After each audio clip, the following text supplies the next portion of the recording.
there, dickhead.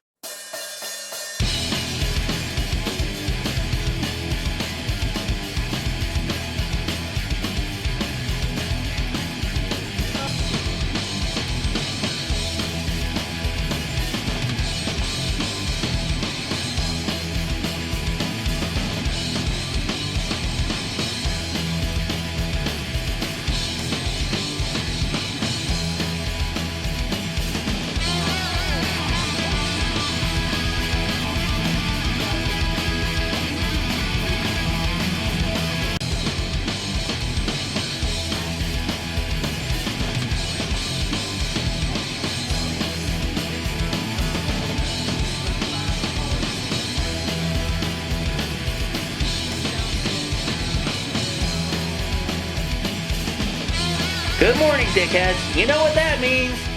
It's time for another episode of Grumpy Old Man Wrestling Podcast. One of the few wrestling shows that hasn't fired their talent yet. Now, I emphasize yet. Watch your ass, Chris. But this is Rick Crabb here with Chris Billito, and a lot to talk about. I am going to be the grumpy old man today. Oh, yeah. A lot of people are grumpy. Well, Sneezy, Doc, and the rest of the goddamn fucking force. Hi ho, hi ho. Yeah. Well, all I'm going to say is, years ago, Vince McMahon actually did an angle that I liked. He did the Kiss My Ass Club. And he even said it was a very exclusive club. Unfortunately, he seems to be starting a new one called the Vince McMahon Don't Let the Door Hit You in the Ass Club. And it's far from being exclusive, unfortunately. Especially with the round of cuts that happened last week, Chris. Last week and the one after Mania. And NXT. And NXT, and it's just, I can't defend them anymore. I cannot fucking defend them anymore. After what I saw the last 2 weeks on Raw, what I saw Friday night on SmackDown, NXT's a shining spot right now, and that's slowly going downhill. I can't defend it anymore, man. Yeah, with Raw, definitely. We'll talk about that. But just the cuts with these people. Who the fuck is this guy Khan? He's not Tony He's a Khan man. He's not Tony Khan. He's not Ricardo Montalban, Khan! William Shatner, okay? He's basically cutting all of these people, and he I don't know if you heard about this. He has like $1 million vacation. $8 million mansion in California. Right. And which is funny because Tim Cornette complains like, God damn, when I had to work for them, I had to move from Louisville to Even Bischoff had moved from Wyoming to Connecticut. Right, yeah, you mentioned that as well. But I heard the same one.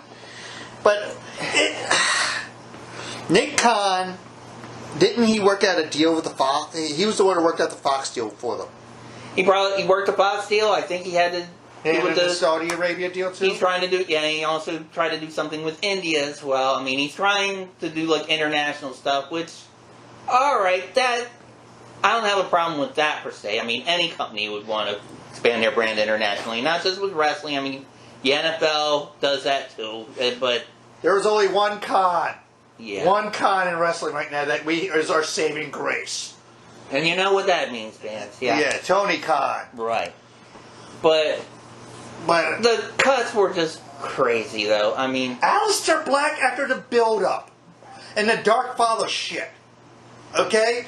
We were waiting for this when they got rid of Selena. And he was being paired up with Big E, and if it's anything like other things that are going on SmackDown, it probably is going to be a good feud. They already taped segments for this. Apparently, Creative had no clue what Office was doing. At all. But now they have to scrap everything. That means money lost, which Vince doesn't like. Right. That means product loss, again, Vince doesn't like. But Vince is letting this little asshole work?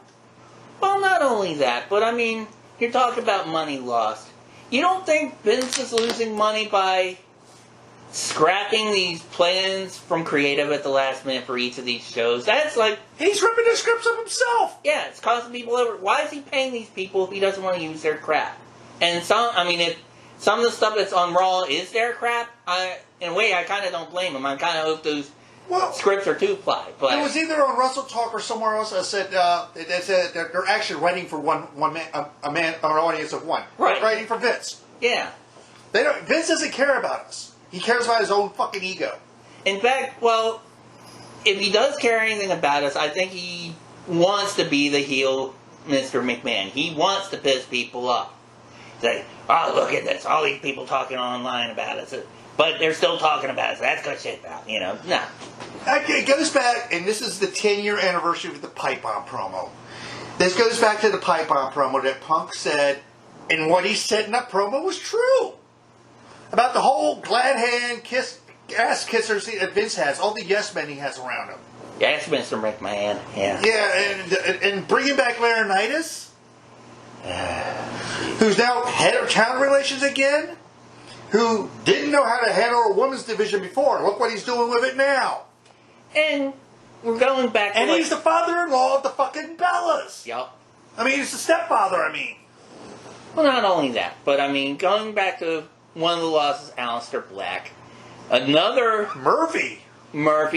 Another person that was pushed in NXT and then buried. We will talk about him later. Mm-hmm. But it's like, we've said it before, Chris, it's like people who are in NXT, it's like, it used to be they wanted to go to the main roster because that was like being called up to the big leagues. And That's the call of death now. You're right.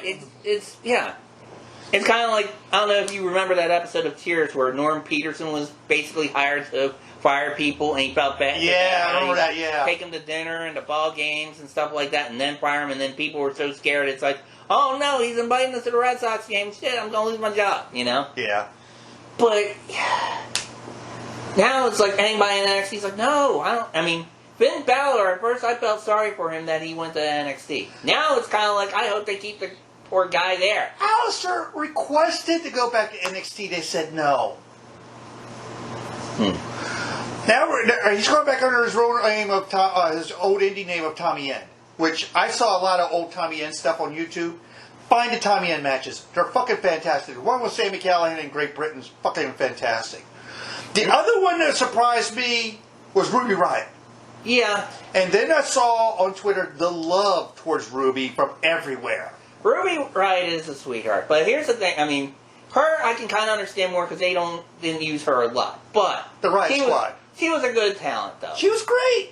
And I watched her on YouTube. I watched her YouTube channel. She was nothing like her when her heel character. I mean, I watched all her Shimmer stuff when she was Heidi Lovelace. She was great in the ring. Yeah, she was great in the ring. And somebody said on Twitter, it was Liv Morgan said, whoever gets Heidi Lovelace, your women's division just went up. Yeah. I remember even seeing a backstage segment where when you had the full Riott with her and Liv and Sarah. Apparently she was friends with New Day. And one of the members of the New Day got her a present. And I saw that, yes. She what cereal was it, Chris? It was Cinnamon Toast Crunch, yes. Yeah, and it's like she couldn't get it in her hometown or on the road or whatever. And Xavier Woods got it for her, and she, like a 5-year-old little girl, cried. Yeah, she was. And she was so happy and so full of joy that she was like hopping around like a school kid. Right. And she seemed like a sweet girl. Right. I mean, even The Rock sent her some love, too. The other one, like I said, was Murphy. And Murphy even said, now that he's gone, you know who his dream opponent is? Who? Overetica. Yeah, well. Because they could feed trigger each other to death. Because basically, a lot of people are saying that Murphy stole a lot of Omega's moves. Well, maybe. Yeah. But, I mean, wrestlers steal a lot of... Yeah, the Go To Sleep was both Punk and Kenta, so... Yeah. But what was the other names on there? Mickie James. Well, when we'll get to her, there's actually some good news about her, though. But no, you're leaving out the biggest one. What's that one? The Monster Among Men. That blew my mind. Even Wrestle Talk's like, he headlined your pay-per-view. He headlined and won the championship in WrestleMania the year before. Was it WrestleMania? Oh, yeah, against Goldberg, yeah. Yup. Yeah, and he lost it to The Fiend. Did he lose it to the Fiend? No, he didn't. Lost to Roman. Yeah, it was a 3-way with him, the Fiend, and... Yeah, he lost to the Roman. Oh, no, you're right. He did lose it to the Fiend. Then there was a 3-way and Roman... Yeah, it speared everybody, yeah. That's what the beginning of the real heel turn of Roman Reigns. Yeah. But you get rid of Strowman, which... was it Cornette? Or somebody said, somebody from outside of WWE said, you're 37 years old. Mick Foley did. 37 years old. If you didn't make your money now, you better find a place where you can make your money. Right. Because he's 37, and you don't know how long his body's going to last at that size. But here's the problem, though, Chris. I mean, a lot of people keep saying as soon as somebody gets ready to leave or is fired from WWE, they're like, well, they're going to go to AEW. AEW is now... It's getting to the point where they're probably going to get Donald Trump to build a wall for him because they're like a refugee camp. It's like TNA back in the day when Dixie was just getting ex-WWE talent left to right. And it's like, even the Khan family, the real Khan family, the one that owns the Jaguars and AEW, not the Khan man, not this terrorist that they probably got from Abu Dhabi. But anyway, they only have so much money. Yeah. And they're not a bottomless pit. Yeah, and TNT, they're giving them a sweet deal, but you know what? If they're losing enough money and the NBA, I mean, they're being treated like a redheaded Orange Cassidy to the NBA right now, you know? I don't even think anybody would admit to having Orange Cassidy as a stepson. Tommy, after his 90 days, I see him either going to Japan, which I think he'd be fantastic in, or going to AEW and feuding with Kenny. Well, that's a dream match right there. Well, you bring up another point. Who has New Japan been talking to lately? AEW? Oh, yeah. I mean, I agree. Nick Khan says he's been talking with New Japan. Do we need to remind you of the promo that Tony Khan did before Dynamite, before the pay-per-view? He said that don't mean shit. But, I mean, here's the thing. I mean, Braun Strowman would be awesome for Japan. He'd be the monster they need. He would bring back, they probably have, things about Andre, Vader, Brody, people like Bigelow. that. They like big American hosses, you know. Hanson.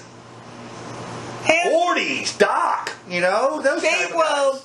They were big guys, but I wouldn't call them hosses. I don't think of them, I mean, they're big dudes, don't get me wrong, but I'm talking about guys that are like huge, giant freaks, okay? Yeah. So those guys weren't giant freaks, they were just huge, athletic dudes. Go ahead.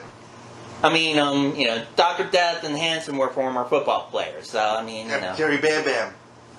Yeah. But the story I'm hearing revolves around one name about New Japan and WWE. Daniel Bryan. Because New Japan wants Daniel Bryan. If he's still under contract, that's a bargaining chip. Right. I don't know what kind of bargaining chip that is. If it's a big one, Tony Khan might be shoved out the door. Yeah. Well, we'll see about that. But and Impact's shoved out the door because they're using New Japan guys too, like Kojima, and they just brought El Fantasma over. And they'll probably work more with Mexico unless WWE works with them. And Finjuice, they just brought Finjuice over for their tag titles. Yeah. But it's. Well, I mean, as far as other places for Braun, I had heard that Billy Corgan was talking about him. We're here in Baltimore, the corporate home of Ring of Honor. How would you like to see the monster wrestle in WC? As a special attraction match, I won't see him as a world title match. Maybe a special attraction. Yeah.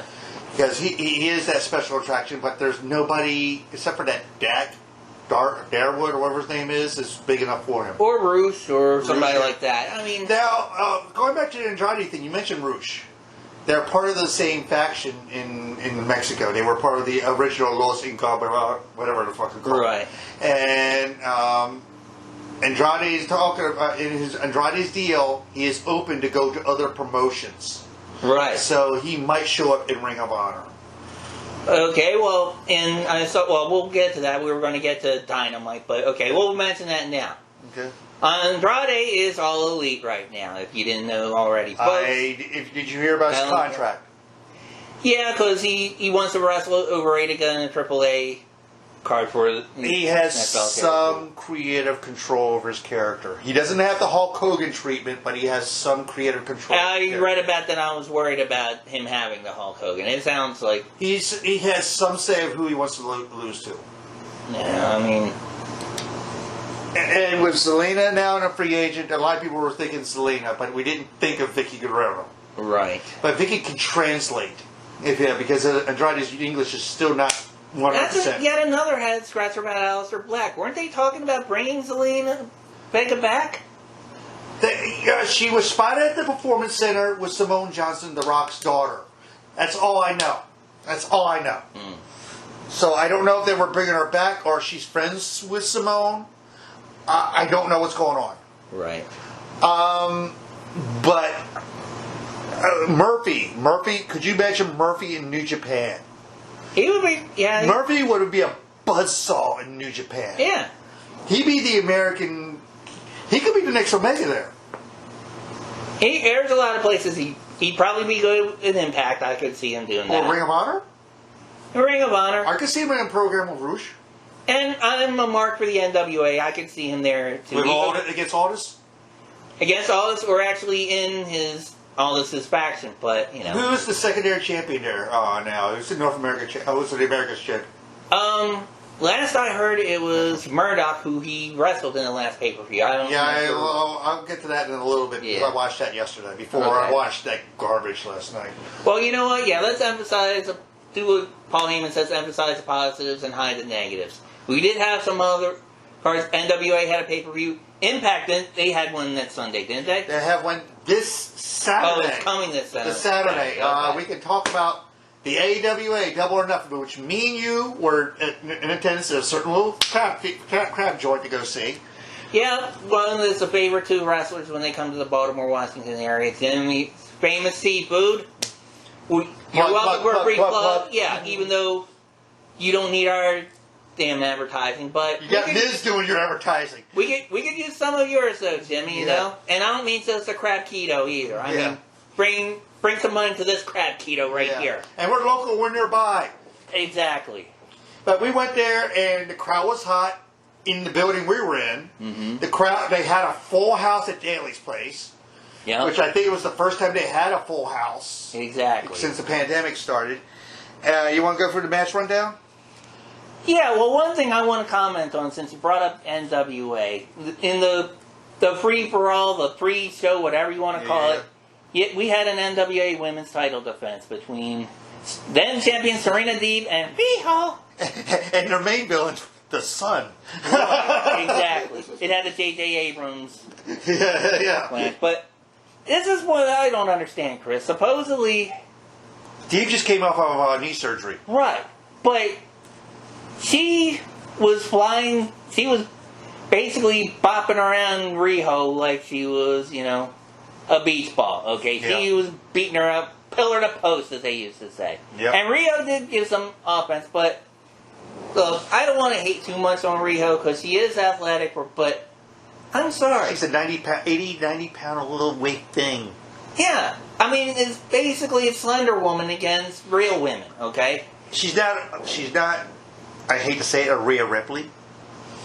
No, well, I mean, don't even have to be a Rhea Ripley. You have to be like an Asuka? Doesn't even have to be an Asuka. You could be like a Serena Deeb. You could be like a Trish Stratus. You could be like a... Rosa. Thunder Rosa, too, but, I mean, Thunder Rosa kind of reminds me more of Shayna Baszler. She's got, like, an MMA background. Yeah, but body-wise, she's a small, petite girl. But, I mean, Serena Deeb looks like an athletic woman. I mean, it's like... years ago, I used to cover women's professional soccer, and those girls, they're very fit. Their cardio is excellent, of course, and their legs are are thick as tree trunks. But they're very. They look like They look like athletes. Serena Deeb looks like an athlete. Mm-hmm. She even looked like that when she was with the Straight Edge Society. And the other women in AEW look more athletic. Sita, Britt Baker, Nyla. Okay. Well, Nyla looks athletic. We'll leave it. Yes. Who's the else? They got the woman, Allie. The bunny, yes. The bunny. Red Velvet. Which, we'll get to that in a little bit because Cornette went on Twitter on ape shit on Red Velvet or certain things she did on Dynamite. Okay. Well, alright, I'm not sure about that. We'll get to that, but let's run through the double or nothing, whereas I call it false finish or nothing. But well, we both like the Riho Serena Deeb match. Yes, definitely. What'd you think of the Brian Cage Adam Page match? Wasn't bad. I mean, for an opening match, it wasn't bad. And they put for Adam Page, and they also kept going with the storyline of Cage's possible face turn against Team Taz. So. Did you notice something when they did the promo on Dynamite the week after, the Friday after? Cage kept on looking at all of them. Right. The match you didn't like that I did like was Bucks versus Mox and Kingston. What I didn't like about that match is they went too long. Yeah. It should have ended soon after Kazarian chased out the Gallows and Anderson. Well, and then you knew the Young Bucks were going to keep the belt, and you knew they were going to do some way to write off Moxley, which they did with the 4 BEG. Was it 4 or 5 of them? Yeah, after that, the Young Bucks, they're such assholes. They just go into business for themselves, and they know it, and they know fans don't like it, and that spurs them on to do it even more. Fuck you, Young Bucks. And they turn it up a notch with those ridiculous outfits. Right. And, okay, they're trying to be a heels, and the reason I'm saying fuck you, Young Bucks, is not because they're heels, okay? I didn't like them as baby faces either. They're just... Did you like them in Ring of Honor at all, or when they were Generation Me and TNA? No, for the same reason. Okay. They remind me of that asshole that you play wrestling video games with. It takes a wrestler and just button mashes and uses a finishing move throughout the damn match. Okay? Hello, how you doing? You're that guy who'll take like Stone Cold Steve Austin and WWF No Mercy and just keep giving Stone Cold stunners throughout the match. Damn right. That's what the Young Bucks do. They super kick. And a super kick, they show off maybe once in a while. They climb the ropes, they do some aerial stuff. Okay, but big deal. A lot of teams do aerial shit now. Our friend John went with me to a CCW show a few years back. And it was the night the Young Bucks were there. Right. Against the Chris Brothers, Ohio versus everything guys. Yeah. And even John's looking at him and goes, they super kick way too much. I met the Bucks. They seemed like nice guys, nice kids. But then again, they were trying to sell merch. Yeah. They might be nice people, but here's the thing. Good Christian boys in their music. Okay, well, sometimes that's a red flag right there. Yeah. But the whole thing, it's just their matches are boring. The only matches I've ever seen them that I actually like, and for some reason they're really good dance partners with the Lucha Brothers. Well, Lucha Brothers are Lucha Brothers, that's why. And you forget, you know who's drinking that Kool-Aid and giving them 5 stars each and every time? Uncle Dave. Well, with the Luchas, at least they seem to be more spontaneous. They seem to have more creative counters. Well, that's when I first saw the Luchas in Impact against LAX, and I was like, Jesus Christ, these guys were great. Yeah. And they still are. Mm-hmm. But... Now, moving on to the Casino Battle Royal, shocked me and you who won. Was Jungle Boy, which because we all thought was going to be Christian Cage. Right. And we thought Christian Cage entering in and closing it out would be a little thumb to the eye to Vince, but what he did with Edge during the Rumble. You think so? Because, I don't know, some people might think it's the opposite. It might be a thumb to the eye of AEW fans of having a WWE guy come in and win everything. Because Edge began at number 1 and finished the whole thing. He was in there for an hour. And Christian was at the beginning of the Casino Battle Royal, and he was one of the last 2 in. Yep. That was one pleasant surprise about that besides Jungle Boy. Oh, Leo Rush. Yes. Although he was not signed.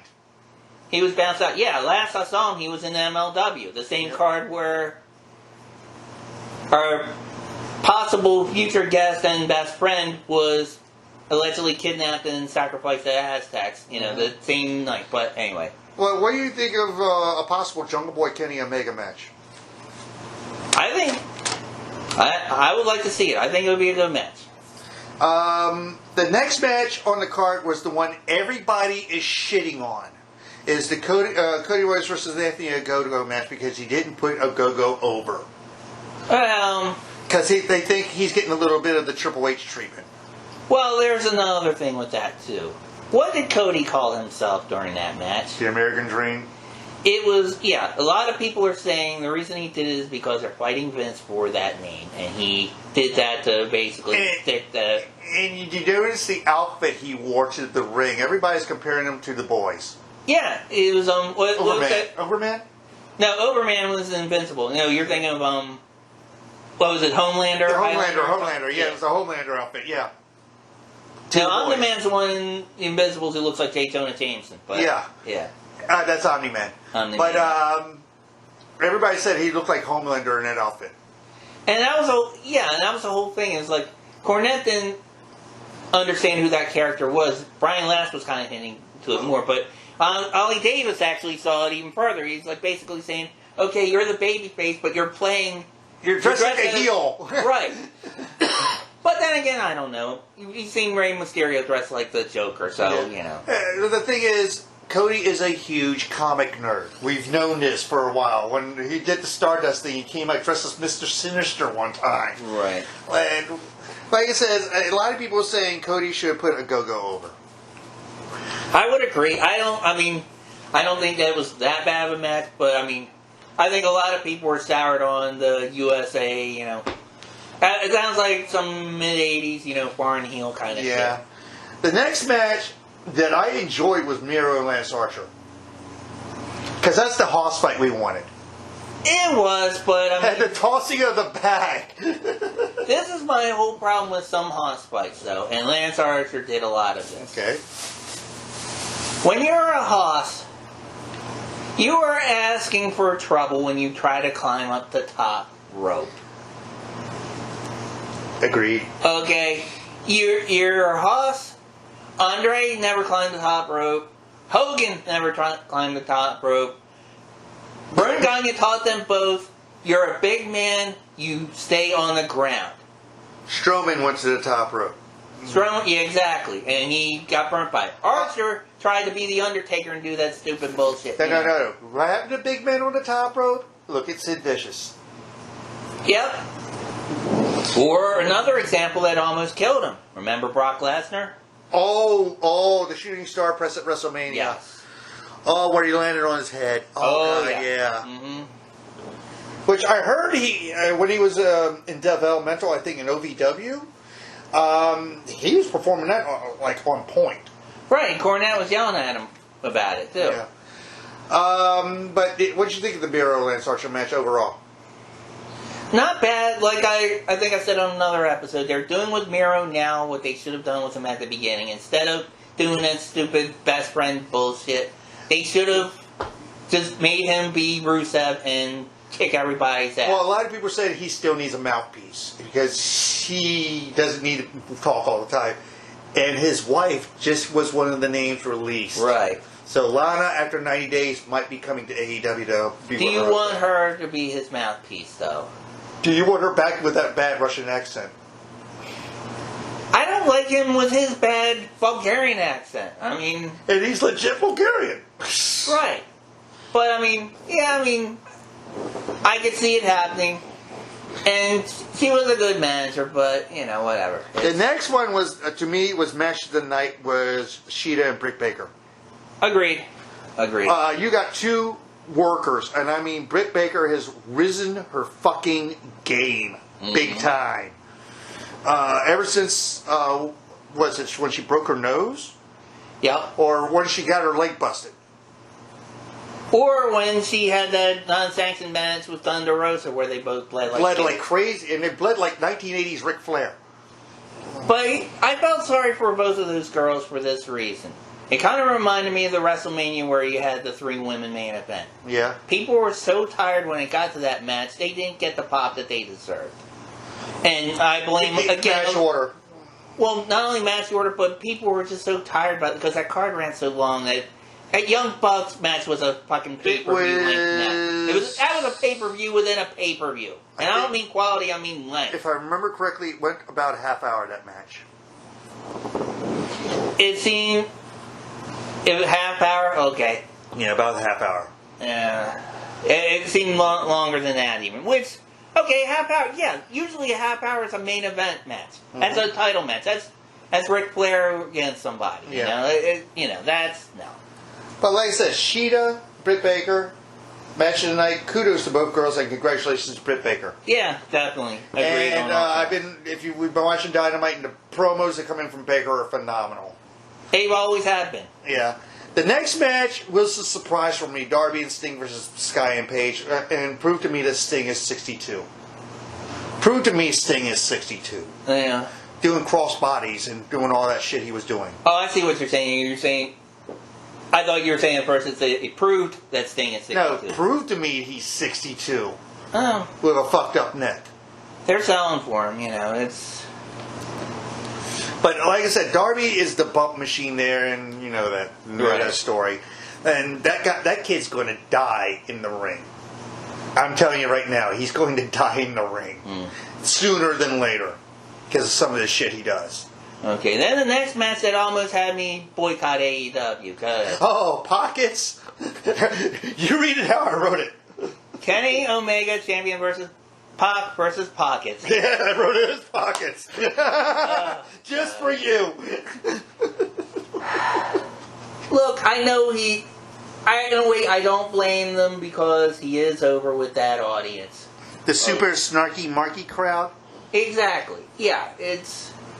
So, in a way, I don't blame them for pushing him, but in a way, I absolutely blame them for pushing. And look, I have nothing against the guy Pockets, alright? That's his character. He's found gimmick. something that's making him money, that's having him sell t-shirts and pro wrestling tees. Kids like him. Kids like him, sure they do. He's the new kid thing right now. And if you think about it, he offends me as a wrestling fan because his stuff is bullshit and it's a stupid gimmick, but he doesn't do anything that's like, over dangerous. If I were a parent, I wouldn't be like, oh, that Orange Cassidy, I don't want my kids to... Well, I'll go back... He's like a cross between John Cena and Silent Bob, basically. Well, I'll go back to a couple episodes we talked about this. Remember when they brought the kid into the ring who dressed like him? Yeah, exactly. And like I said, the kids like him. Right, yeah. It connects with Cody young let him audience. pin him in the middle of the ring, and MJF did that thing where he's like, Cody, don't you let that booger eater pin you. What? That kind of is. He connects with young fans. I don't know why, but he connects with young fans. Yeah. From whatever, yeah. Mm-hmm. But anyway... But you lost your mind during the near falls. I saw you. You lost your mind. You saw... I got up a couple of times. They got me, alright? I'll admit it. They got you hook, line, and fucking sinker. Yep. And thank God for Don Callis. The network made me happy when he pulled him off of that one. The invisible hand that works. Yeah, okay. We'll get to that a little bit later over the Impact report. Alright. The next, Kenny Omega winning. The next was the Stadium Stampede. I know it was taped. Portions of it was taped. You're right. Seeing Conan was amazing for me because seeing him with Ortiz and Santana because they were LAX in Impact. Except for one thing. Mm-hmm. This is what kills me about this Stampede and the last Stampede. The things that happened in the stadium. Mm-hmm. Well, okay, when was the last time you ever heard... Urban Meyer? Okay, Urban Meyer, okay, yeah, I could see that, but... When's the last time you heard at M&T Bank Stadium, Baltimore Ravens Stadium, for those you don't know, Camden Yards, Yankee Stadium, and pick any professional sports stadium that has a nightclub with a DJ playing music and nobody there. And anywhere else in the goddamn stadium. We've been to nightclubs like that. I worked at nightclubs like that, yes. But, no, but that was the whole phony thing. It's like, even during football games, club level, they don't have, Conan or anybody else DJing. Well, even the Verizon Center, when you went to that hockey game, they had a club level, and they didn't have like a dance club. It was like a bar. Granted, in my day job, I actually have a lot of co-workers who were high school seniors, and one of their high schools actually had their prom, or I think it was their prom at M&T Bank Stadium, and Wow. one kid actually got drunk and trashed one of the bathrooms there. That ain't good. No, That ain't good. That don't mean you're good. no, but I mean, and there was some other stuff. I mean, you had the fake wall to the kitchen. You had them fighting in the freezer, and they had like The slabs of meat. yeah, it was like plastic slabs of meat. It was like, it reminded me of like a toy my sister had, where it was like a toy metal kitchen and it had like fake plastic steaks. It was like a 8-foot version of that hanging. It's called props. Okay, there were plenty of props they could have. At least they didn't dunk anybody in a hot tub this time. and reemerged 3 different identities. Yeah. Oh yeah. But I mean, there was still some funny football stuff. I mean, the Urban Meyer stuff, handing Jericho the football to throw it. Yeah, and he boinked him right in the head. Yep. My favorite part of that part was the megaphone. Oh, yeah. What'd you think of Jericho in the Inner Circle coming off the scoreboard? I'm thinking, oh Jesus Christ, you better not. Please don't do an Owen Hart. Yeah. You said that out loud. You said that out loud there. Yeah.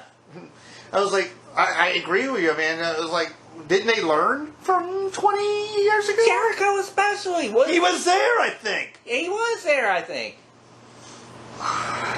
And he is Canadian, so don't listen. Yeah. But overall, what you think? What would you give the pay-per-view? It wasn't a bad pay-per-view. I would give it maybe 3 out of 5. I mean, my whole thing, like I said, the Young Bucks match made everything else made that card way too fucking long. Too heavy a card, basically. Yeah. Well, And why? And I know it's Cody. That's why you do it. But I wouldn't have had a problem if they had the Cody match as the pregame show and the NWA women's match. And putting the Go-Go over. That's the main thing I've been hearing. Put a Go-Go over. He's been getting a lot of flack from everywhere about it. I agree. And you could have even had Cody Rhodes win by a DQ and have him like punch Cody in the stomach and bleed all over the place or whatever. You know, make him a monster heel. Yeah. Now I want to get to NXT. Okay. The opening match was supposed to be a triple threat for the number 1 contenders for In Your House. Mm-hmm. Match got thrown. It was supposed to be Johnny Gargano versus Kyle O'Reilly versus Pete Dunne. It got thrown out because Adam Cole interfered and beat the shit out of everybody. Okay. Cole did a promo later calling out Karrion Kross. Kross came out and says, I want everybody. So we're going to get a 5-way at TakeOver this Sunday. Of Karrion Kross versus Johnny Gargano versus Pete Dunne versus Kyle O'Reilly versus Adam Cole. All he needs is one more person, and Mariko can come out. We can solve this very simply. War games! War games, yeah. But I like Adam Cole. I don't see him regaining that title. No, they're probably pushing. I'm guessing they're pushing Kross for Kross, that. because what's with Kross and what do Vince like? Big tit blondes. Yeah. And hope for his sake he gets to stay there and not called up to the main cluster spot. And have to wear cotton panties. Yeah. But then again, he'll have to answer to Kross because I heard he's very protective of her. Yes. The next segment was the Ember Gonzalez Ember Moon call out. Ember Moon basically, it almost operated like a Dragon Gate show. It was like one segment after another, boom, boom, boom, boom, boom, boom, boom. No commercial. I mean, Ember came out when they were cleaning out the clusterfuck of the main guys, and she called out Raquel Gonzalez. We're going to get Raquel defending that title against Ember Moon at TakeOver. Also, it was basically everything was setting up for TakeOver. Right. Because I don't know what was done. They did an injury angle with Shotzi. Well, because Raquel and Dakota did it. And we're going to get Dakota tonight. Matter of fact, we're taping NXT's going on tonight. We're getting Dakota versus Ember Moon tonight. The next was Jake Atlas versus Hagerstown's own L.A. Knight. Yeah. Dummy, yeah. Yeah. Which Jake Atlas won from distraction because Cameron Grimes and Ted DiBiase were on stage. Again, this leads into tonight's NXT, which we're hearing that DiBiase's got some $1 million announcement involving LA Knight and Cameron Grimes. Jake Atlas, you don't need to dribble a basketball for money. I'm sorry. No. The next match to me was match of the night. Carmelo Hayes is one of their developmental guys who's they had to do a name change. He's in the cruiserweight division against Kushida. Kushida can work with anybody. Right. Kushida can work with anybody. Great match. Kushida won with the hoverboard lock. Next is Zoe Stark and that new girl Zeta. I forgot her last name, against Indy and Candice. Which, by the way, I want your opinion about the whole Dexter Lumis storyline with Indy Hartwell. Because in the back, last week they had Indy listening to 80s power ballads and feeling sad.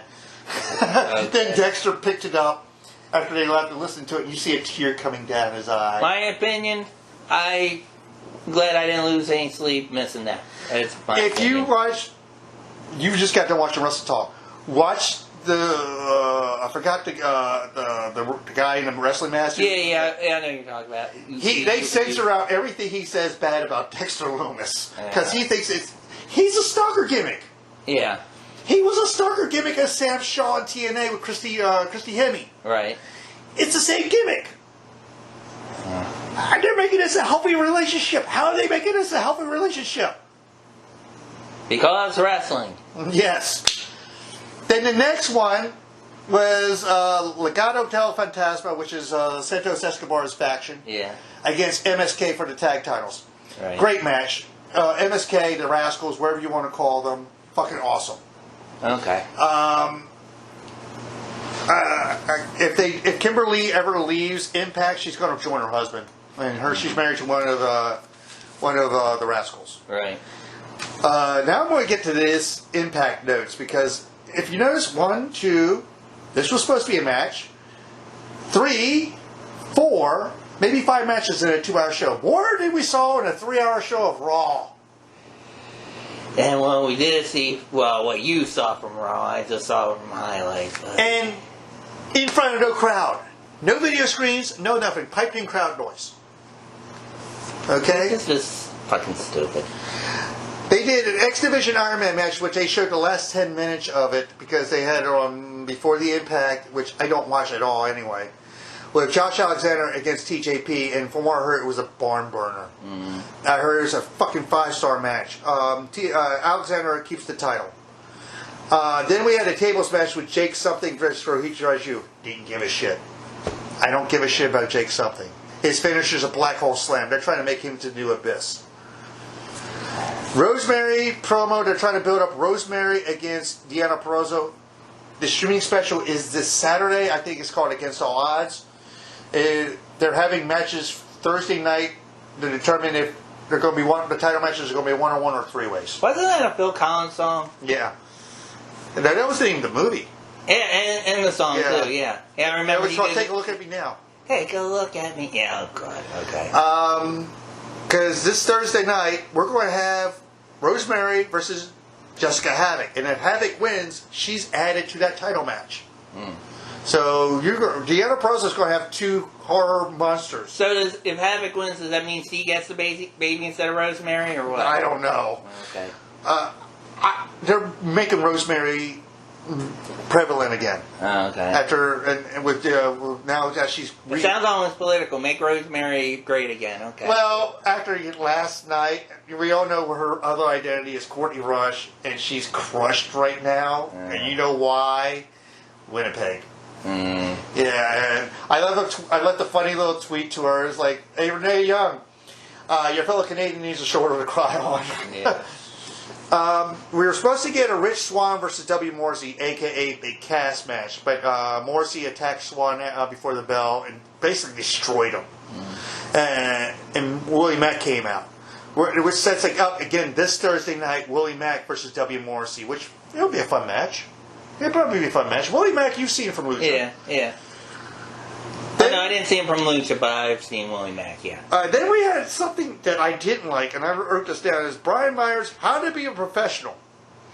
He was trying to teach this young rookie there from one of the schools, either the Moore School or from the Trey McGill School, how to be a professional wrestler, how to do an entrance. And I was like, this is the worst bit I've ever seen Myers do. This is why I don't watch Impact, Chris. It's bullshit like that. It's full of it, I'm telling you. I mean, it's a shame. They have good matches, but it's like, you could have like the best corned beef sandwich, but if it's served on 2 fucking dog turds for bread, you're not going to eat it. No Swingers Palace this last week. That's a good point. Johnny Swinger was nowhere around. We had a tag title rematch of Fire Flavor, who are the champions now, back against Grace and Ellering. It looks like Jordan Grace is doing a slow heel turn. Okay, yeah, they've been building that. Yeah, the thing is, I can see Jordan Grace all smiles with and being a killer. She could be a killer. Okay.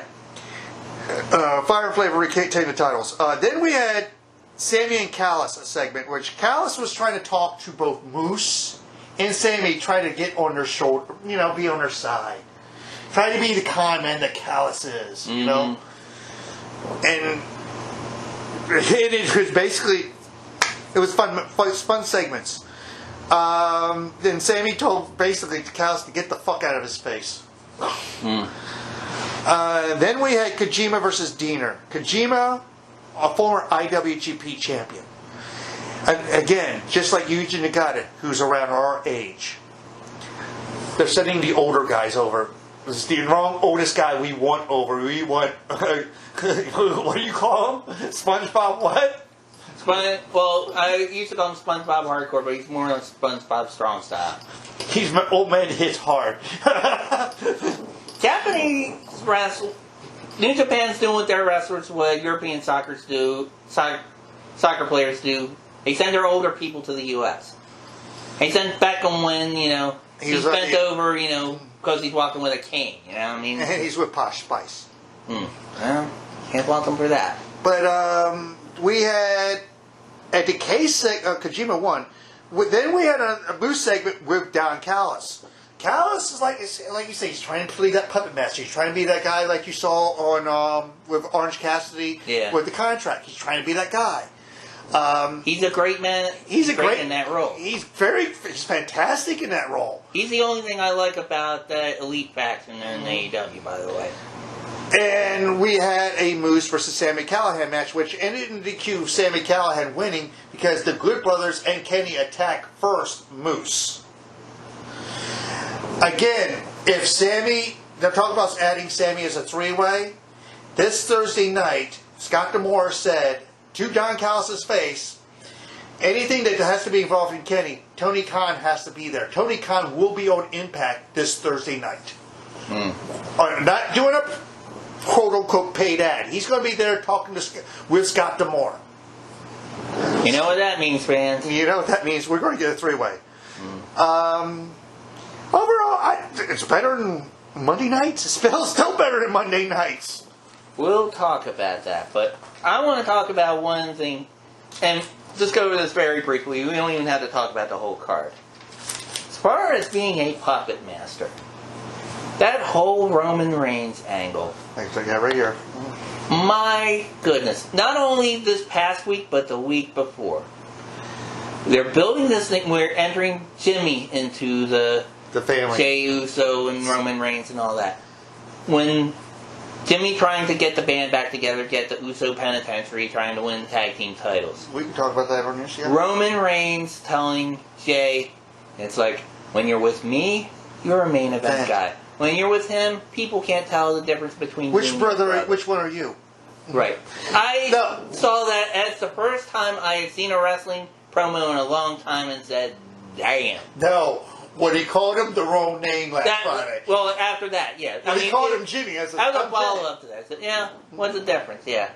But that's fucking brilliant. That's Paul Heyman. That's Heyman 101. That's shit that we've used to see on Saturday nights once a month in Philadelphia. That Yes. was mwah. Again, Heyman's fingerprints is all over, and from what I'm hearing, it's Heyman and Roman booking this angle themselves. God damn, I wish Heyman can get his own coming. Oh, wait a minute, that happened already. Yeah. Well, actually, I'd like to see him do it now. I mean, Paul Heyman now. Not drug addict Paul Heyman, not pissed off at Bill Watts, or Ric Flair. I am the Paul Heyman Or Jim now, Herd. who has a better mind for the business, who can write. And it doesn't have to be like ECW as far as The hardcore garbage shit like wrestling, that. yeah. If it's good, like Storytelling. good storytelling, and if it has like a lot of action, like AEW, like Ring of Honor, like Impact, like NWA, something like that, that We'll would talk be about really that in a little good. bit. But all right, yeah, you want? Yeah, when you want to run this down real quick? Yeah, sure.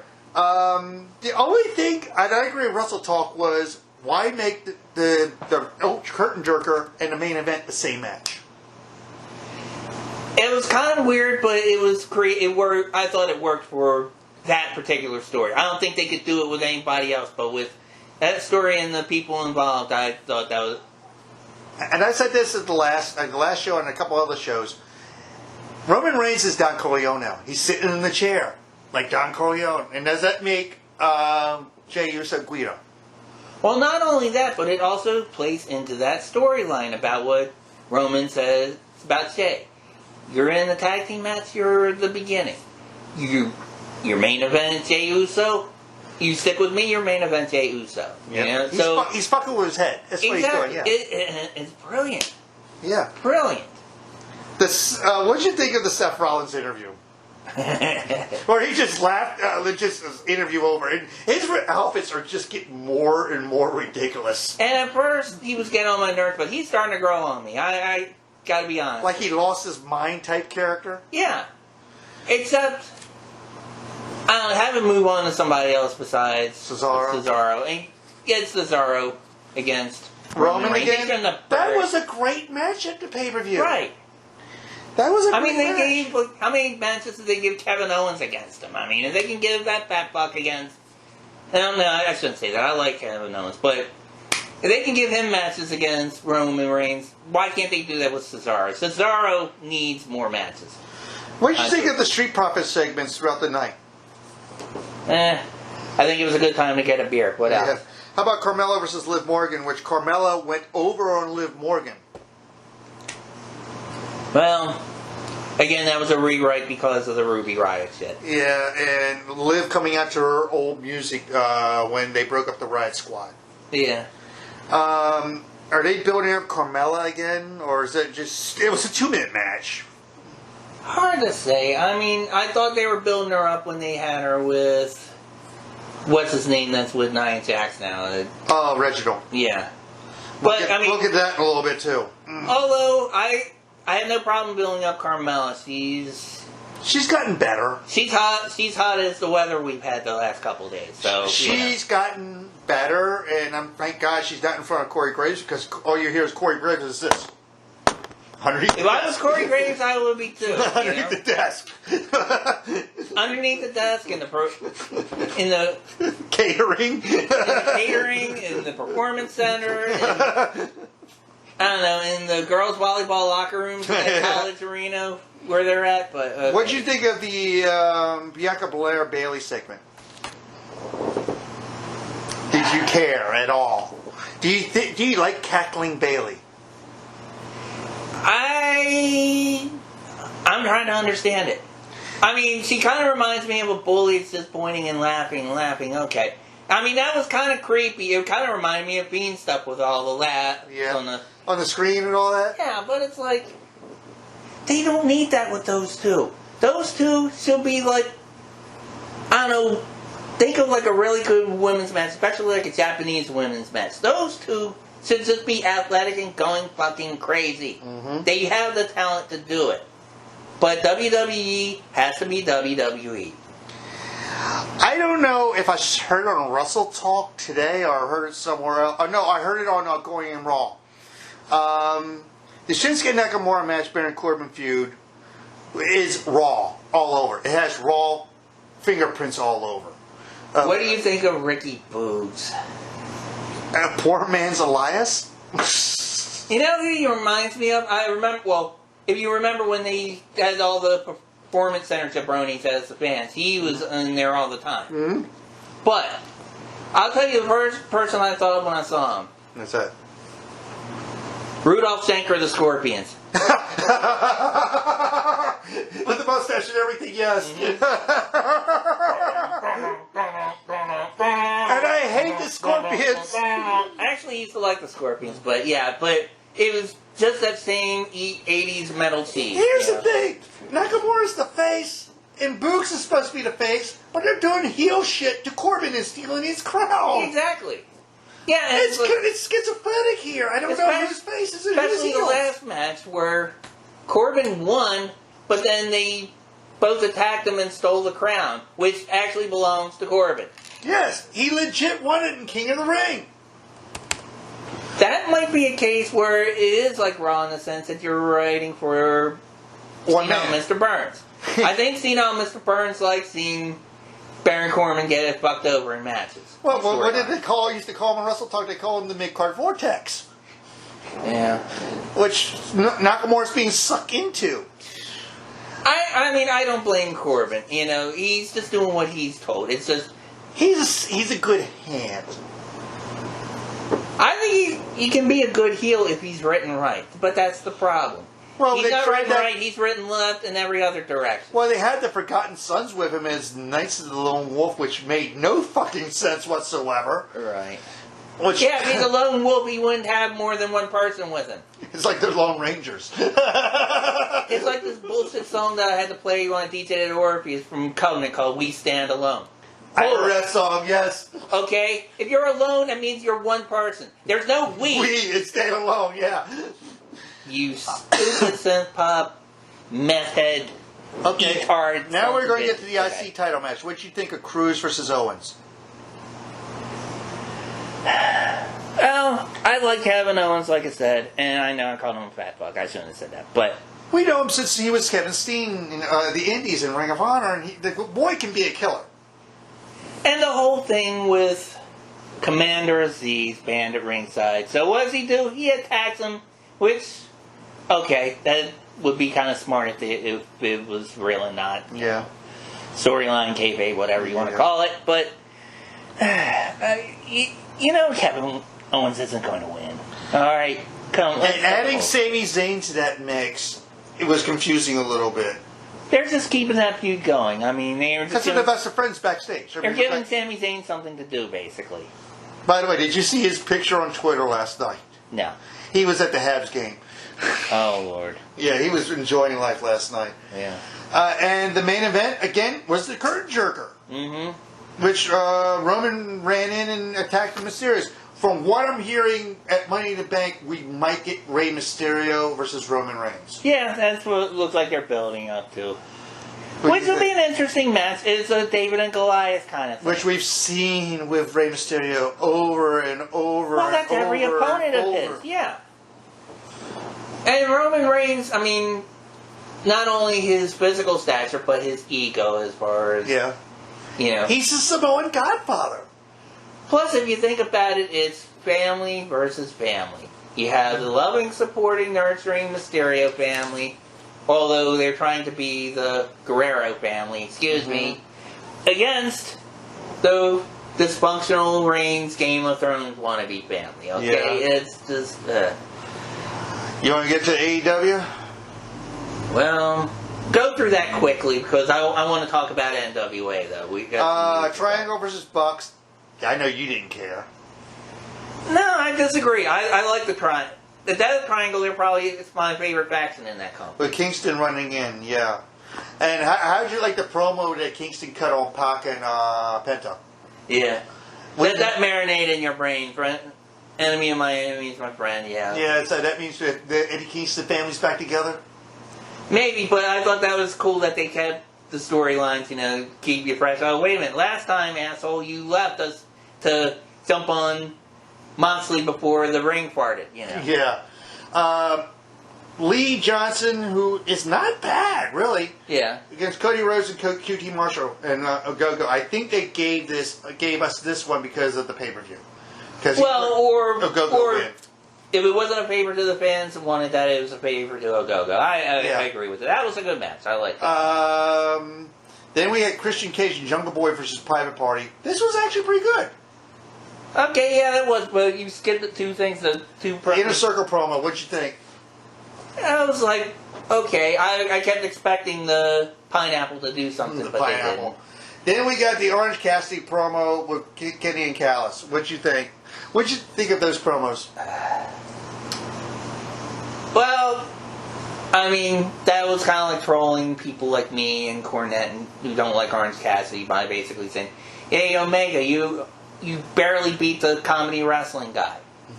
Okay. Right. Yes. And then Pockets, when he wants to be serious, and he actually talks.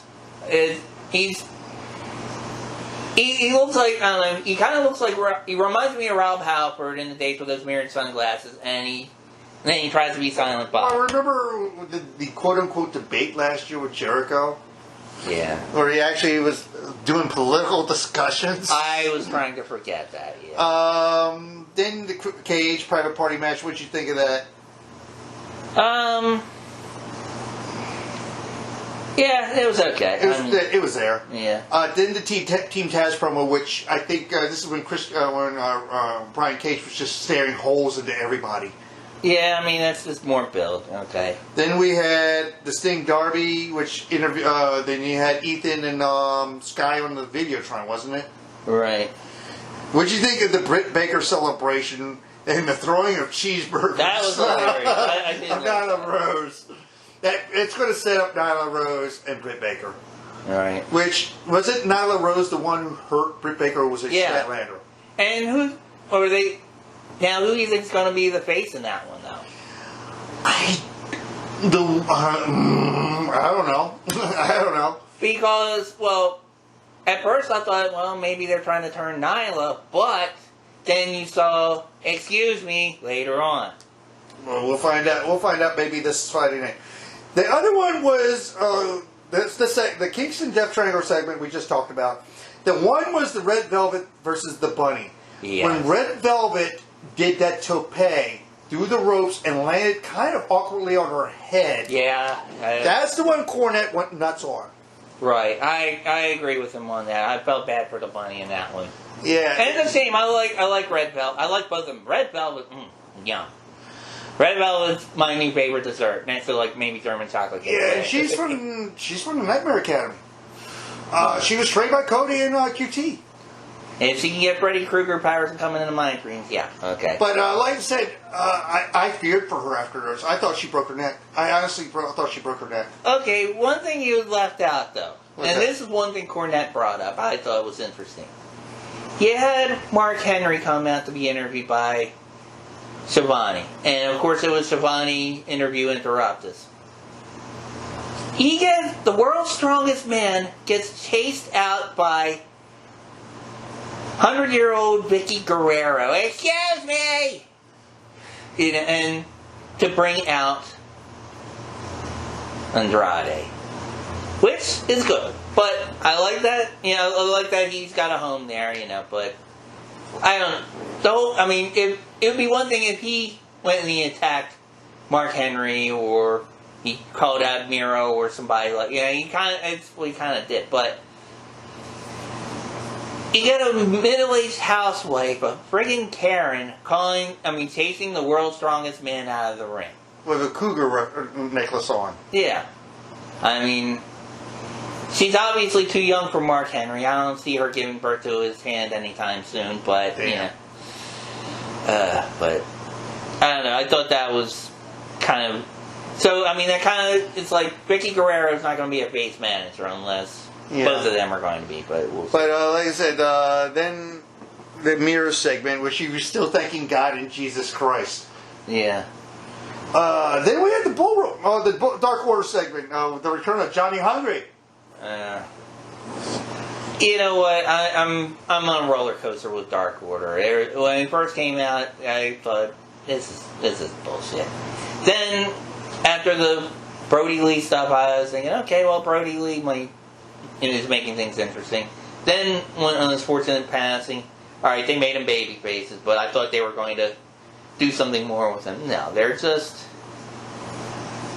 And I feel so bad for Hangman Adam Page. Why can't they just let him take off and be a single star? Same man Page.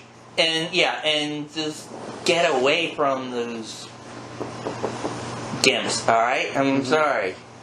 Well, the main event, which was kind of confusing to make this a main event because I don't see Dustin as a main event, was Dustin Rhodes versus Nick Comoroto. Right, it was kind of weird. I mean, they really didn't do a lot of build-up for that. No, at all. I know it's the Nightmare Family versus the Nightmare Factory.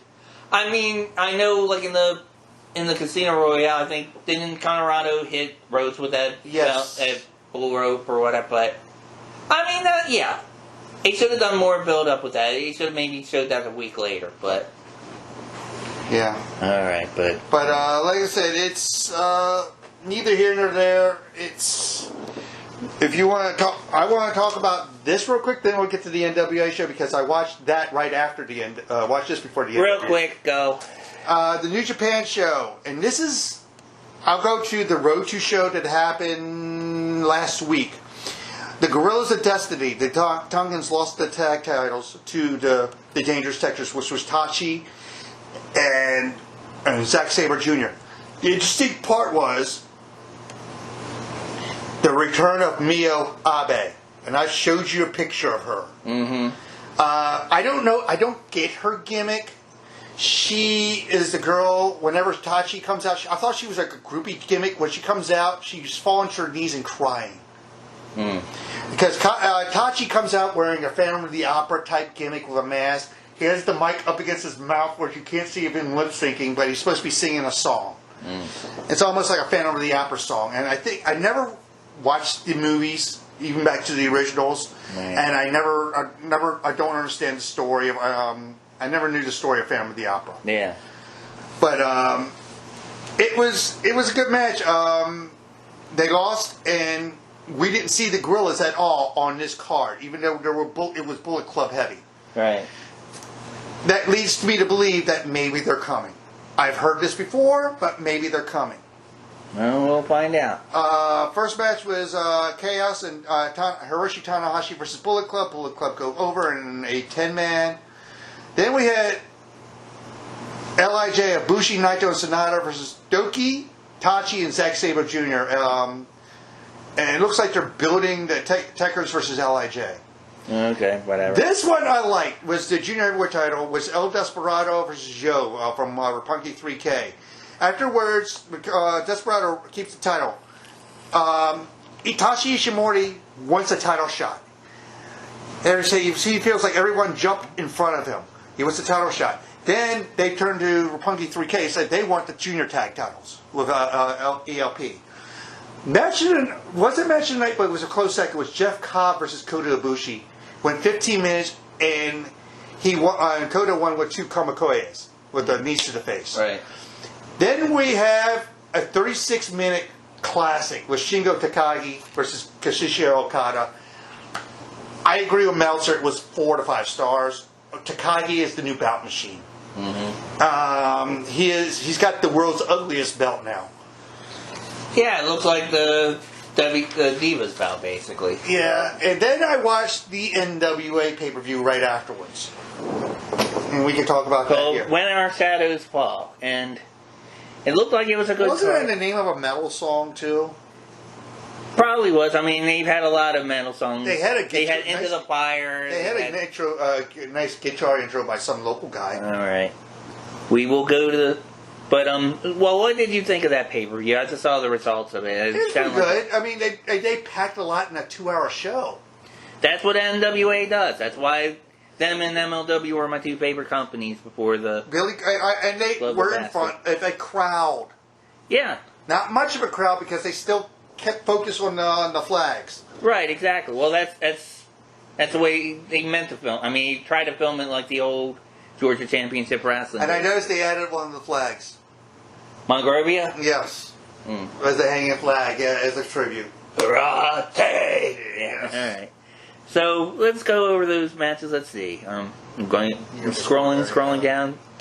Nick Aldis, he successfully defended against Trevor Murdoch. The Murdoch promo afterwards, he says, I don't know what to do. I don't know what to do. I think we're going to get a Murdoch heel turn. That's what it sounded like, because it sounded like he used the chair. Yeah. Alright. Other matches we had, it started off with Mecha Wolf versus BCS 666. No, Mecha Wolf and BCS 666. BCS 666. From AAA. Marcel Rocket and Slice Boogie, Sam Rudo and Sam Renaro, and the End. Yeah, in a 4-way tag match, okay? The End were just the version of the Viking Raiders. Mm-hmm. And then you got the Jabroni-saurus Tyrus beating up on the Pope. Yeah. The Truth. Kylie Ray and Tarantaro defeated Thunder Rosa and Melina. Yeah, Kylie used the tights on Melina. And Taryn was total heel in this. Okay. Then we had what I would call a tribute match to Shad Gaspar. The late Shad Gaspar. Remember JTG and Shad were Crime Time. Okay. Was Fred Rosser, who we knew as Darren Young, also gotcha. Players, right. Which I think was a tribute match to Shad. Okay, that's fair enough. Yeah. So we'll watch that. Then you had the tag team titles. You had Aaron Stevens and Kratos, the defending champions, successfully defeating Tom Latimer and Chris Adonis from Strictly Business. When did he join Strictly Business? Adonis. I thought he was with them for a while. I know Latimer was with them for a while. Mm-hmm. And he also defeated Crimson and Jack Stane in a 3-way to retain the NWA tag team titles. Match tonight. Camille is your new NWA Women's Champion against Serena Deeb, who it used to be a joke that Ric Flair could have a match with anyone or anything. That I think it applies to Serena Deeb. Yes. But the only problem is, Serena, if you're going to sell your leg injury in NWA, more people saw you, I hate to say, in the AEW. You should have sold it there too. Mm-hmm. Alright? That's my only problem with it. Other than that, good for Camille. I'd love to see her come to AEW, go and give Britt Baker a bunch of shit. We'll see. Yeah, but... And like I said, we covered the Nick Aldis match. Right. Now, you want to get to what I saw last night. What are you talking about? This is the... No, we got more NWA, Chris. Stop cutting me off with your jerking off, all right? Corgan's announcement, yes. Yes.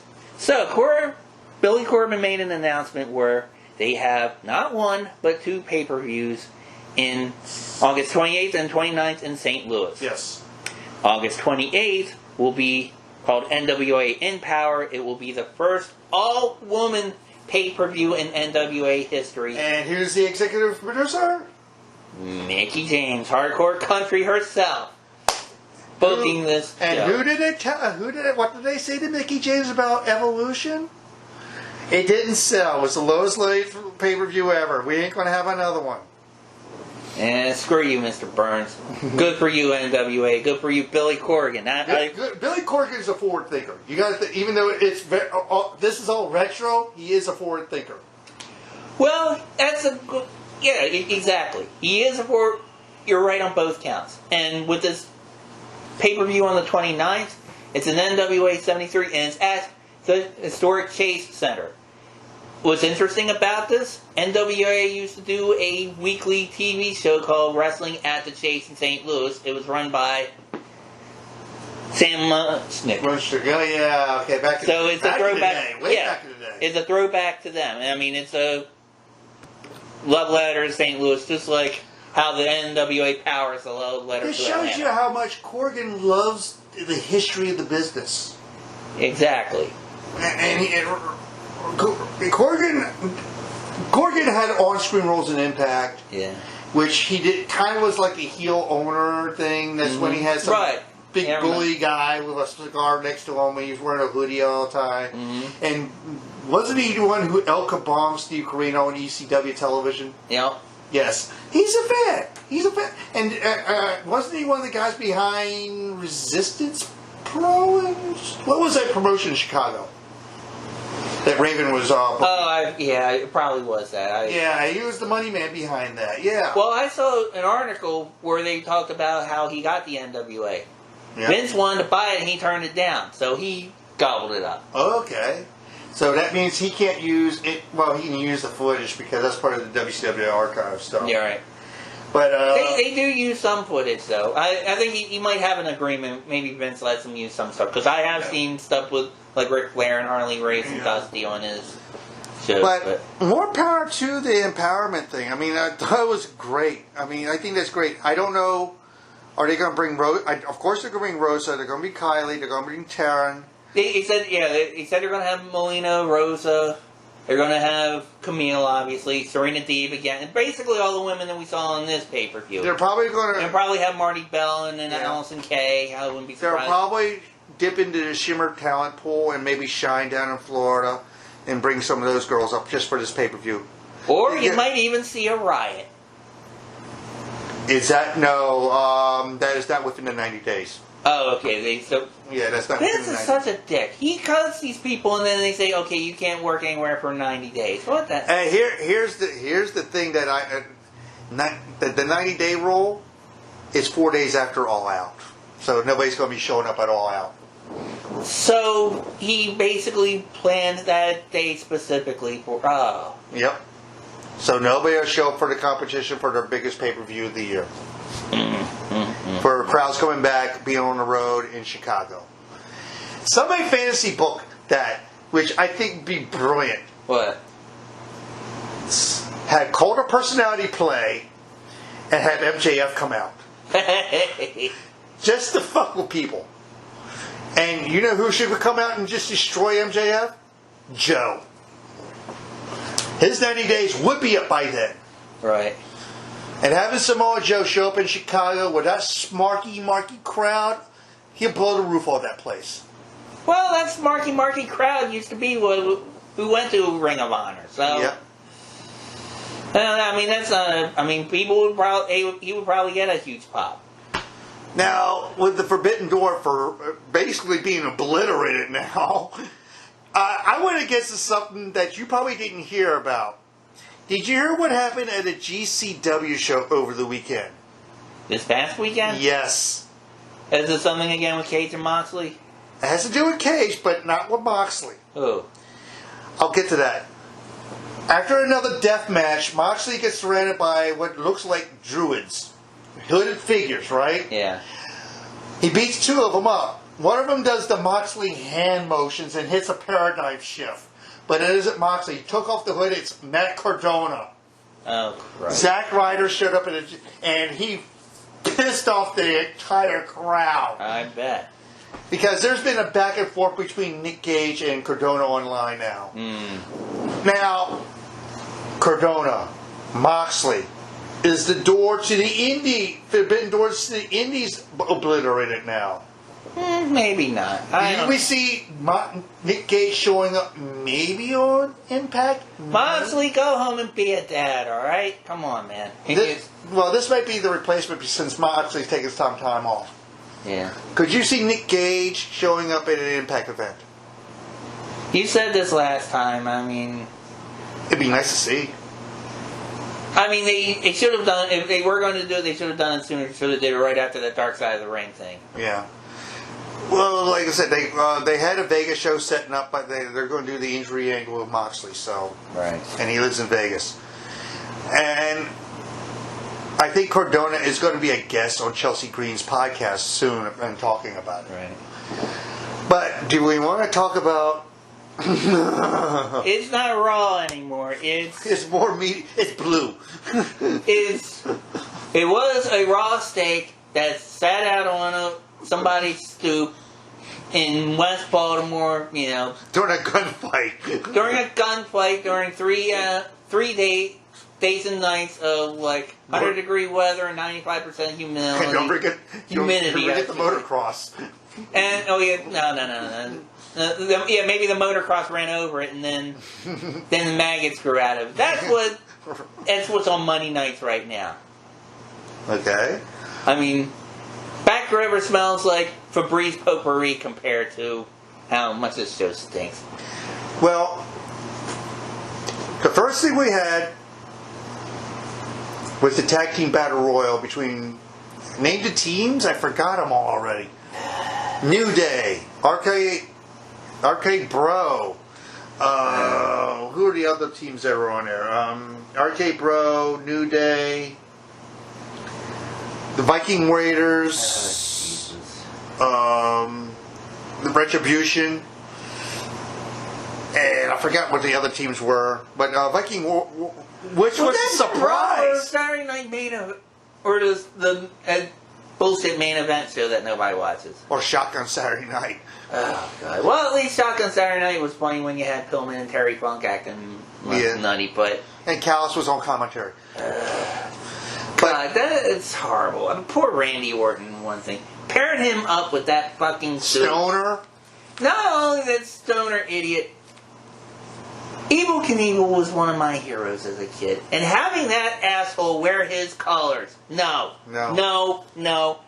He should have an Evel Knievel cycle run up his ass. Fuck him. Anyway.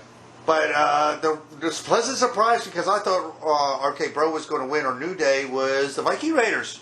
Yeah. They're going to get the titles at Hell in a Cell. Okay. Next was the whole Charlotte pro. This thing again was segment and promo heady again, with Sonya, Pierce, Rhea, and Charlotte at the end, and saying Nikki has a partner. Then we had a Viking almost AJ segment. Nobody cared. Yeah. Then we had an Alexa video package, which I agree with Russell Talk. Where was the Fiend in any of this? Milk carton? Same place we were in that card. Yeah, no He word. probably wasn't even watching. No. Full disclosure, I have this on in my phone, okay? I have it right next to me, and I just take notes of like who wins or loses, and I just things that kind of catch my eye a little bit. I'm playing video games. I'm playing my PSP. I'm like, because this is how bad it's gotten. Yeah. I'm not even sports entertained anymore. You can only run over a prostitute so much in Grand Theft Auto, though, Chris. Come on now. I was playing Justice League Heroes. Oh, he's even better. Then we had Elias winning by Riker winning by count out because Elias ran out of the ring. Because we're now having maybe Riker having PTSD.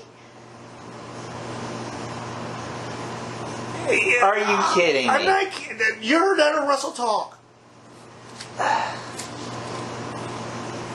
I don't have the words. Keep going. Okay, we have a friend. Our friend John has it legit.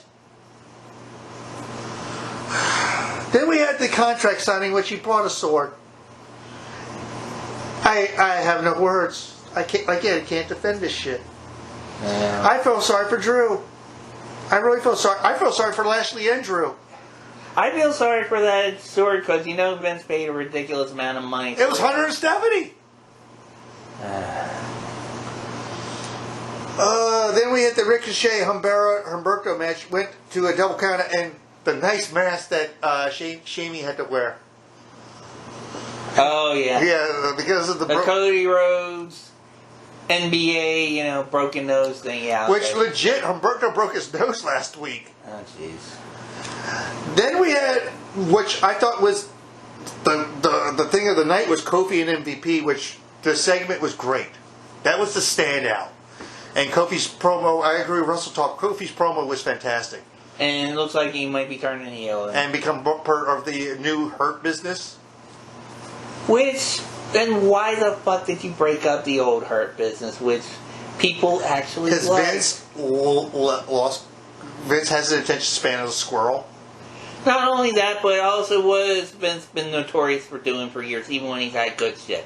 Whenever a wrestler comes from another company who had a popular gimmick that he had nothing to do with, he has to put his hands into it and make them into a plumber or something stupid. Yeah, T.L. Hopper, like the dirty white boy. Yeah. Then we had the Mansoor Mustafa Ali, which Mustafa's, I think they're trying to form a Muslim faction. Okay. Because Mustafa was a Chicago cop, and I think Mansoor is Saudi Arabian national. Right. which is why they put him over when they go over there all the time. Yeah. Then we had Jeff Hardy and Cedric, and I do agree with Wrestle Talk. Cedric had to slow his pace down just to keep up with Jeff Hardy, which means Jeff Hardy doesn't have it in the tank anymore. Well, or he has too much in the tank. I mean, this is Jeff Hardy. We're talking about. Do we want to see another ballroom brawl? Yeah. Then, again, they don't know how to book their women on either show. And I like all four of those women. God damn you, Vince. Especially with Asuka. It's Laurinaitis. It's a wonder he doesn't put the Divas belt back out. It's a wonder he hasn't come out and do that people power bullshit again. This is the man who hired strippers off the fucking pole to train them to be wrestlers. Looking at you, Kelly. Well, I can't fault him for that. If I owned a wrestling company, I might do this. Candice Michelle. Yeah. Yeah. Whatever. Then we had Mansoor beating Drew Gulak. Didn't care. I checked out. I'm waiting to hear something I do care about on this. Orton Riddle segment at the back, which the whole key thing was zip your lip and lock it, you know. Get it? She's basically doing that, yeah. Then we had Riddle versus Kofi, which was not bad. What are they calling this Monday Night Riddle? What the hell? Vince thinks he's funny. Vince thinks parts are funny. Yeah. That's why you put him on Natty? Jesus. My whole... Which Kofi won with Trouble in Paradise after he did a draping DDT and tried to do the whole Randy Orton setting up for the RKO thing with the pounding of the fist on the mat. Which Randy walked out in disgust. I feel so bad for Randy Orton. I really do. No, I don't know who feel... no, you're going to feel more bad for this. The end segment. Poor Shayna. Poor Shayna. Jesus Christ, poor Shayna. Shayna should be beating the shit at... They should be pushing her as an MMA... Like a female Ken Shamrock. They did that in NXT. Right. Again, what you said earlier, call-ups? Drake calling up now. And they put her with a fucking hoss for a tag team partner, which I don't mind. Who hurts girls legitimately. Right. But I don't have a problem with that if they use them as monster heels who hurts people storyline or legitimately. But when you pair them with a Cirque du Soleil performer in dreads, okay, and you have these stupid vignettes where Haas is sending this guy to clothing shops and has a big crush on him and all that. We don't need that shit. I want to see fights. That's why I used to watch NWA. They fight. Even though it's storyline. I want you to read this out loud. What did I call this last segment? Horror movie hocus pocus bullshit. Yes. That's what it was. She stomped on the doll because she called it a stupid doll. Again, there with the stupid. You're stupid. Bro. Oh. Again, I'm watching this, and I'm playing video games. I'm looking over going, this is fucking lame. I heard Stephanie McMahon say she has, like, focus studies or whatever. I think I know where she's getting them from. From the Kennedy Krieger Institute? No, I wouldn't say that. I was going to say kindergarten, but that... Yeah.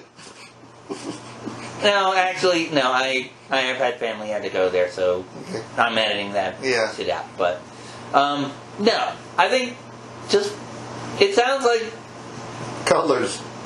I mean, yeah. I mean, okay, you don't have any children, but you had nieces and that. Okay, you had nieces. You have nephews. Shane has sons. Right, but I mean, when they were like little, they'd be like, okay, and then get this, and then Shayna Baszler goes into this dark room, and she sees this ghost of the doll, and she freaks out. I mean, you know what it is? You know what it is? I think Vince saw Annabelle and said, "That's good shit." I'm beginning to think that he's letting Shane's kids, his grandson, Vince's grandson, right? We'll go into that in a little second because I want to talk about the rumor going around about that. the last thing you heard was the lights go out and Shannon letting out this blood-curdling scream. This woman shouldn't be doing blood-curdling screams. This woman should be breaking ankles. If she does any kind of screams, like I said, she'll be Ken Shamrock. She's be screaming because she's losing her shit and breaking somebody's ankle. What really will turn my stomach if I see her next week in the corner rocking back and forth and sucking her fucking thumb. I'm done. I'm done now. It has me listening to broadcasts of the worst team in Major League Baseball over that. I'm sorry. Would you rather watch Major League with Bob Uecker doing the play-by-play? Well, at least the Orioles have been winning lately. So Yes. With Bob Uecker doing the play-by-play. just a bit outside. Sorry, yes. With the bottle of Jack Daniels right there. Yeah. Now, that goes into the rumor we've been hearing about the word sale. This makes me believe if Vince is going to sell the company, he has no faith in his children. At all. I can understand that, but you know what? Or his son-in-law. It might be true, but I have a feeling it's like they're probably okay with it. It's like, that's no problem, Vince, because I don't want any more part of this either. So, well, they've been selling, from what I've been reading for the last couple of years, Stephanie and Hunter have been selling their stocks in the company. Go to hell. Yes.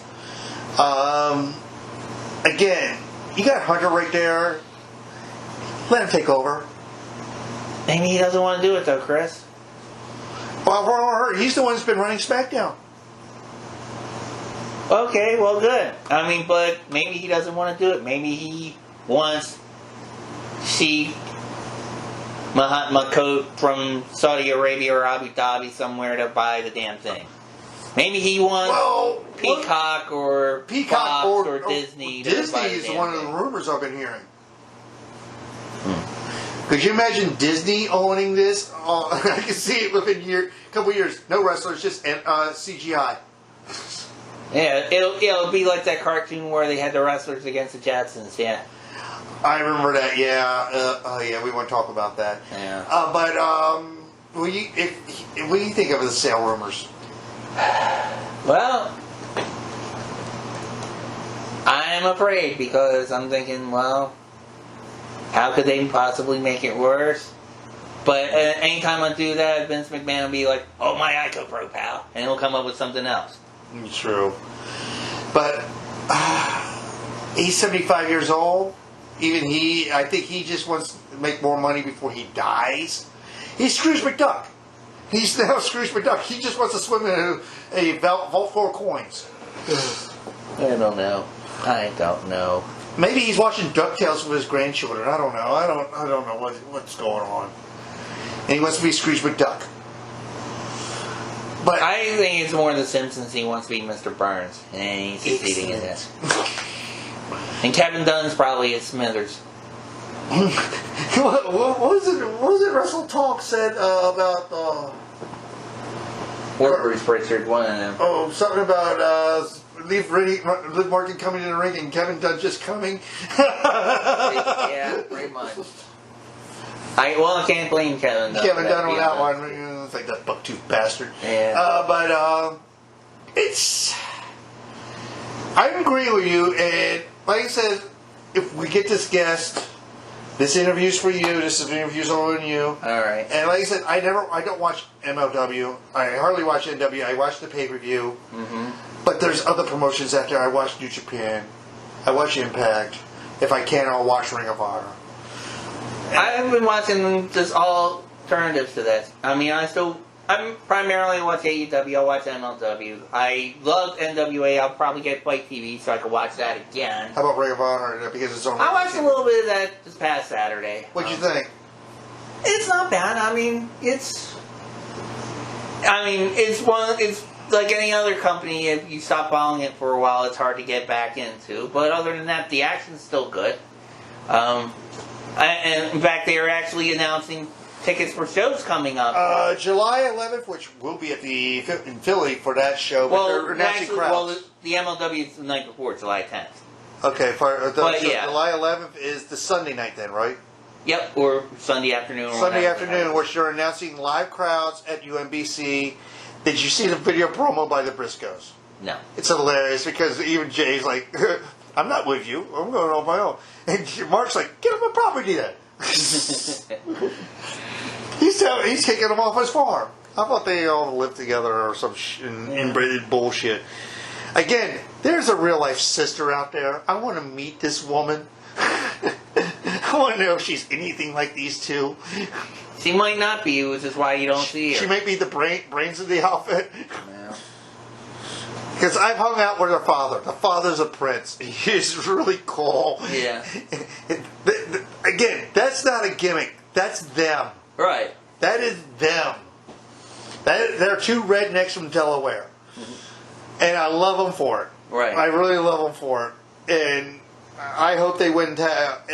Again, open door.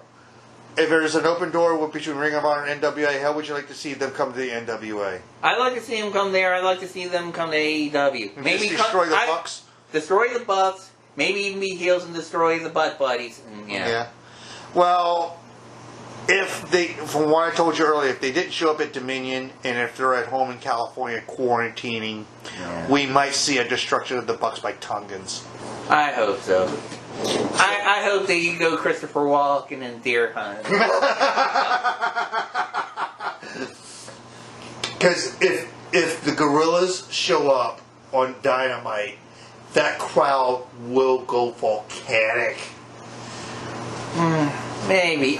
See, that's the problem with AEW. They are so far up, heads up their ass with their indie bubble. I mean, they go on TNT. It's kind of, that's why TNT says no surprises, because your surprises are popcorn farts. Like Andrade. Yeah.